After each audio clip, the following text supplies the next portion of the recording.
So it would be some kind of Georgia scene from the Etruscans.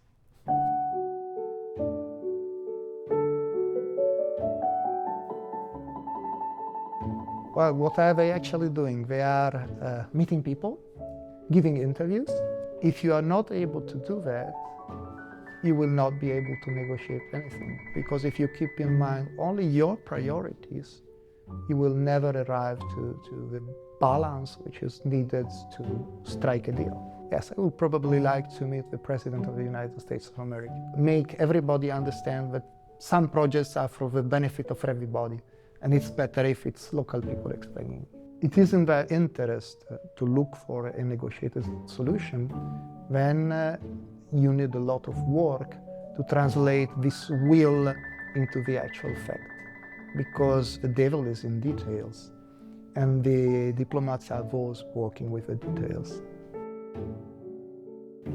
Buongiorno, sono l'ambasciatore d'Italia, il mio nome è Enrico Valvo e questa è la mia intervista per Saccarpello Inside. Italian travelers have been to Georgia, merchants have been to Georgia, religious people have been to Georgia all over the centuries. And if you go back a little bit more again, you discover that Gonio, not far from Batumi, was the most eastern fortress of the Roman Empire, and that the Romans had trade and alliance relationships most of the times both with the kingdoms of Iberia and the kingdom of Colchis. So there is something very deep historical. There are also, of course, similarities among our people and our way of life. We tend both to give very much importance to conviviality, drinking and having food together. We tend to perceive this in its ritual component as well, and in its cultural component as well. We have a similar approach to life, to the family and to the tradition, and I think that all of this helps us to understand each other pretty well. For us, Georgia is particularly relevant in terms of transits of goods and shipping. It's also relevant in terms of transit of energy, which is particularly important in time of necessary diversification after the aggression of the Russian Federation to Ukraine. It is important also in terms of some kind of very specific agricultural products. And here we have an important investment by an Italian giant company, which is Ferrero, which has hazelnut production in Samegrelo, and which buys a lot of the local production here in Georgia. Then you have a potential in Georgia on renewable energies. There is a specific interest by Italian companies in hydropower, because we have a long experience in that field, and we have companies which are very, very capable to do that. Then infrastructure, as I said, we have worked on that, both on physical infrastructure. For instance, an Italian company is making the feasibility study for the electric connection between Georgia and Romania. And in terms of tourism facilities, in this case, for instance, an Italian company has just completed the artificial snow system of Bakuriani, which will be used by our Georgian friends to host the World Championship starting in February. Well, I wouldn't call them obstacles, but there are a couple of points which are relevant when you decide on investment. One of them is a connection to the big markets, because of course Georgia is a market in itself, but it is not an enormous market. it makes sense to produce in Georgia if you want to export to other countries, which is Georgia is in a good position to do that because of free trade agreements with several countries in the world, and it is improving its infrastructure in terms of transport, dramatically improving, but that needs to be finished, and when it will be finished it will be even better. Another hurdle which is from time to time present is the need to find certain areas of skilled workforce. Sometimes it's not immediately easy to find it, and it requires a certain time to get to the right people to employ. Well, first of all, what we provide is information. As the embassy, we provide general information about business opportunities here, be it tenders or others. Through our collective, we practically provide data to our collective databases, which are shared all over companies and in Italy through the relevant associations. Then, in certain cases, when some disputes might arise, we try to provide advice and accompaniments to the companies who try to solve eventual problems they incurred in. And then there is a day-to-day activity of providing information upon request to Italian companies willing to do business here, which is performed by a unit of the Italian Trade Agency, which is established into the embassy and which will become a permanent presence starting from last year. And the fact that it becomes a permanent presence means, of course, that we believe in this market. Their impressions are pretty good. They are satisfied of the investments they have done. Sometimes, as in the case of those who have a long-term presence here, they had passed through a certain learning curve. They have had to work with counterparts, for instance, in order to raise certain standards to bring at the level they wanted, but they are definitely satisfied about what they have done here to invest. As I said, we provide them general information on the advantages of being here, of possible challenges, lists of things that you should be aware of if you want to work here, because every country has its own specificities. It's definitely normal. We try to give also some kind of overall cultural information in order to understand better the country and to put them in the best possible way to operate here with mutual satisfaction. Well, the business climate is already, as I said, pretty good. For instance, the startup phase is very quick and easy, which is really something impressive. Sometimes, maybe in some investment cases, there might be some more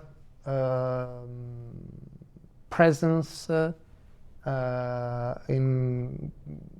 by local authorities when, for instance, some kind of problems start to arise, in order to make everybody understand that some projects are for the benefit of everybody, and it's better if it's local people explaining. Well, agriculture is really a case in point, of course. There is, at least from our companies, a great interest for certain kinds of products here, specifically and especially hazelnuts. There is also interest in investing in the production of snails. And in general terms, I think that Georgia has a very good potential on the export of wine. Not specifically to Italy, because we are one of the greatest wine producers. But what Georgia has done over the time with wine was to segment it appropriately, so that it has a high brand and lower quality, and some kind of a high brand, especially referred to Kvevri, which we do not have, is interesting also for our market as a niche market. Of course, as I said before, there is a certain common approach to life in terms of conviviality, in terms of approach to tradition, in terms of approach to family. There are also similarities in the strong appetite for freedom, which both countries have, and also in a certain attitude to a very lively public debate in both countries. From deeper cultural perspective, I tend to see and perceive Georgia as part of the wider Mediterranean world we belong to. Well, if those people have studied and made classical studies, they would probably refer to the myth of the Argonauts. That is highly likely answer. We had an event in Naples where he took part, I think it was, yes, 19 December. And the enthusiasm of the people was really, really impressive. I mean, he has already a lot of fans, and he is performing pretty well. To me, this is an important example of how talents from Georgian young people can be developed in Italy. And I hope it will have many follow-ups in many fields. And it's not by chance that when we invited Kvaraskhelia, it was to an event to celebrate the end of an internship of two Georgian young innovators in the scientific and innovation pole of Naples. On the question what I would suggest to visit for Italians in Georgia, well, I am a little bit biased because I am an absolute fan of mountains. And Georgia has wonderful mountains. That's why my first suggestion would be to go to see at least Kazbegi seen from the churches of Gergeti, then possibly to have a tour in Zaneti, Mestia and Ushkuli, to have a look at least from far away to Ushba. Then, of course, the cultural dimension is also pretty impressive here. And then it immediately comes to my mind the monastery of Parthia, or the churches of Fetitskoveli in Scheta. This is what I would think from the very beginning.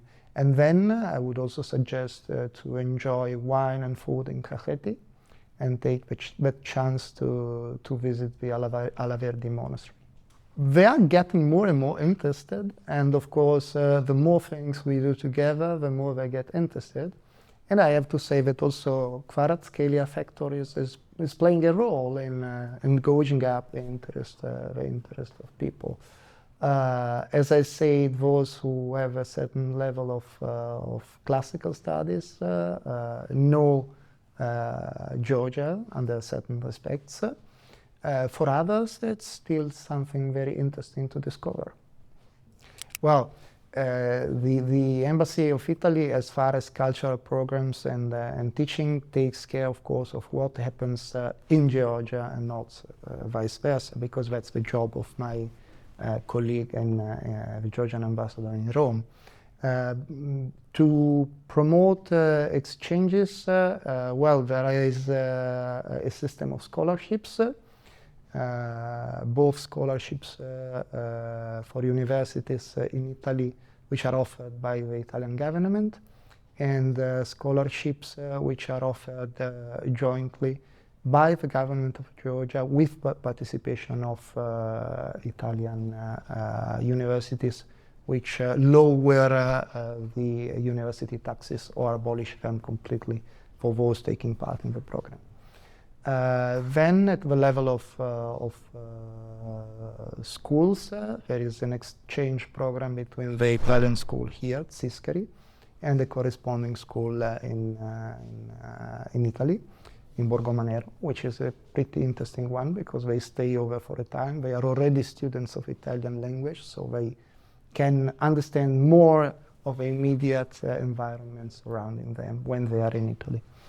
What we also do, apart from organizing cultural events here, including high-level exhibitions, we brought Pompeii exhibition last year, both in Tbilisi and Vani, and we are planning an exhibition on Etruscans next year, is actually supporting Italian teaching in schools and universities here. And the Italian teaching in schools as second or third foreign language is developing pretty fast and well. Now the overall number of students of Italian language in Georgian schools is about 6,500, which is not a small number if you compare to the overall student population in Georgia. Well, first thing I made when I arrived here, the first weekend, I tried the road to Gudauri and I had a look at the mountains, and then I came back. You're right, then we had pandemic, and that was some kind of shock for everybody. In Italy it was, of course, as one of the first countries hit by the pandemic, it was very tough period. It was hard in Georgia as well. I think it was managed pretty effectively, both in Italy and here.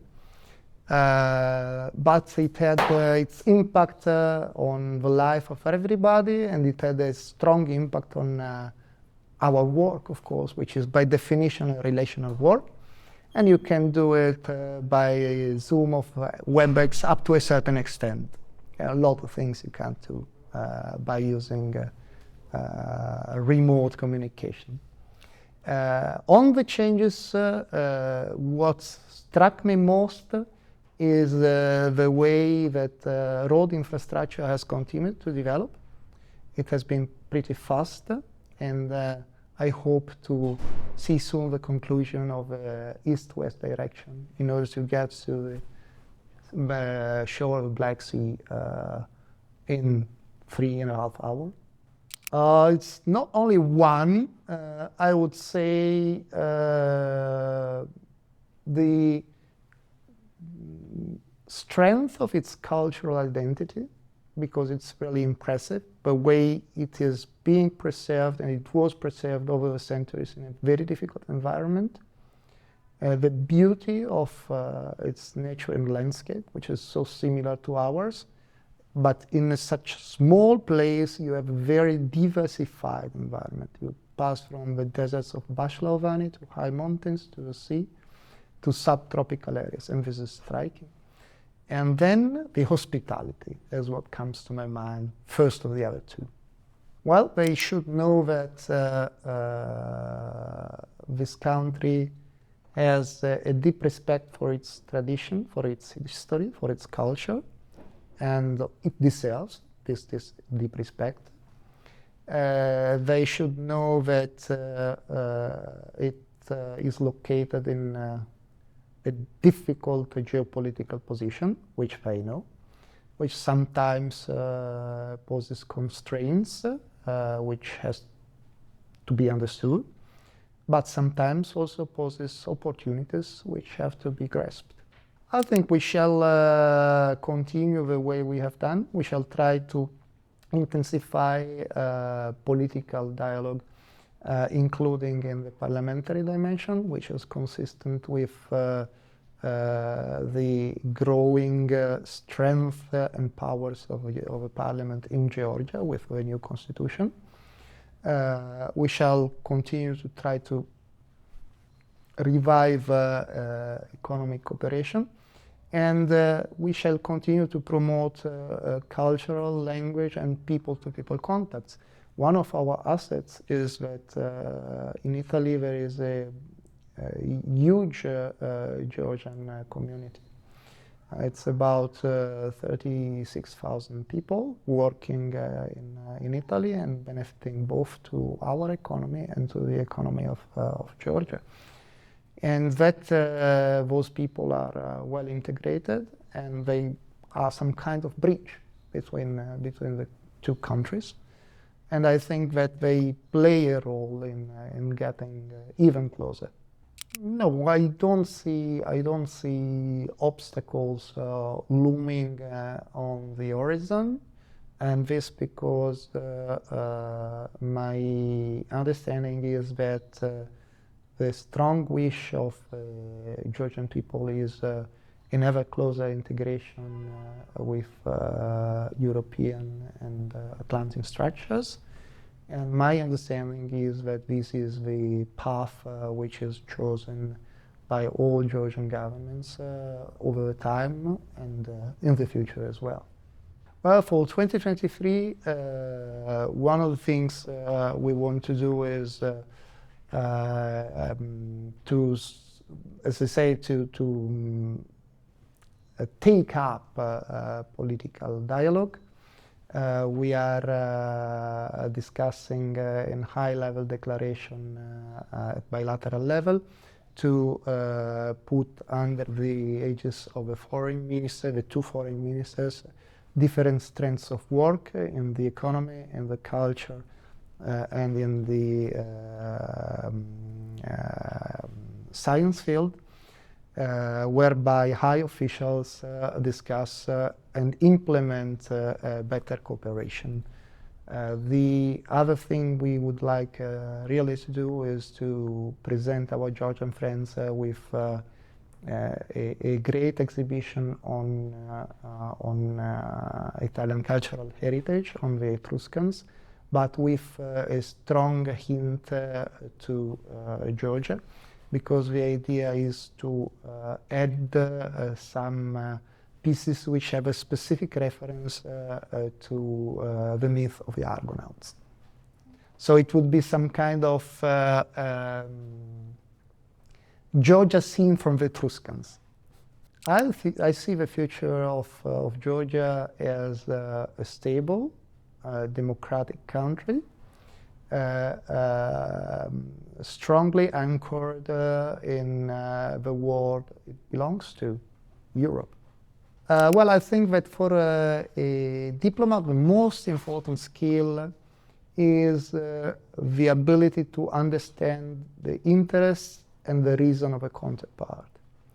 If you are not able to do that, you will not be able to negotiate anything, because if you keep in mind only your priorities, you will never arrive to the balance which is needed to strike a deal. Well, it was a little bit uncommon history. I had another job before that. I was a journalist at the time, and at the moment I saw on the main national newspaper that the foreign ministry had opened a competition for new diplomats, and they had started the selection. I knew that the selection was pretty hard, but I was interested in having a career which allowed me to see much of the world and be able to give my contribution to my nation. That's why I told myself, try it. You have nothing to lose in taking part in the selection. And the ministry decided that I was fit for the job. I think that the biggest challenge is to try, as I said before, to always see the reasons of the others. Actions sometimes have no immediate explanation according to our own logics and reasons, but they might have some according to other logics and reasons and interests. Well, what are they actually doing? They are meeting people, giving interviews, talking to government officials about projects of common interest. They are reporting to the headquarters about opportunities, challenges, and developments. And they are discussing with the staff how to organize events. And at the end of the day, they might end up to some reception and continue the work under another form. Well, I have a variety of stories, actually. Not all of them exciting, but all of them interesting. I was in environments which are very different, the one from another. I was in Turkey for 5 years, then I was in Russia for 4 years, then I was in Germany for 4 years again. And the most interesting thing for me was to compare what was the reaction in the different places towards the same action. And this was interesting because it allowed me to understand better the differences. Well, they are much more effective than you might think, because when you are talking about wars and terrorism acts, you are already in the pathological situation. There is a preventive part of it, which is based on international cooperation, where diplomats and their governments, of course, because diplomats also always act on behalf of their government, can really play a role in making bad things not happen. And even when war has started, when all the parties involved arrive to the conclusion that it is in their interest to look for a negotiated solution, then you need a lot of work to translate this will into the actual fact, because the devil is in details, and the diplomats are those working with the details. Wow, very difficult question. I mean, we tend to perceive our history as very long, from the Roman Empire to the Middle Ages to the reunification of the country in 1861 to all what happened after that. Well, I think that in order to understand modern Italy, probably one of the crucial aspects is to study a little bit how unification was accomplished in the period from 1861 to 1866, basically 1870 with Rome becoming the capital, and then 1918 with the last two provinces which were still missing. Well, we have a pretty diversified economy, which is based on many different branches. We have high-end technology. We have the second industrial basis in Europe after Germany. We have a pretty developed tourism industry. We have a cultural industry, and we have an agro industrial sector, which is pretty strong. What is good to keep in mind is that we are very much an export-based economy. Also, in this case, we are among the greatest exporters worldwide.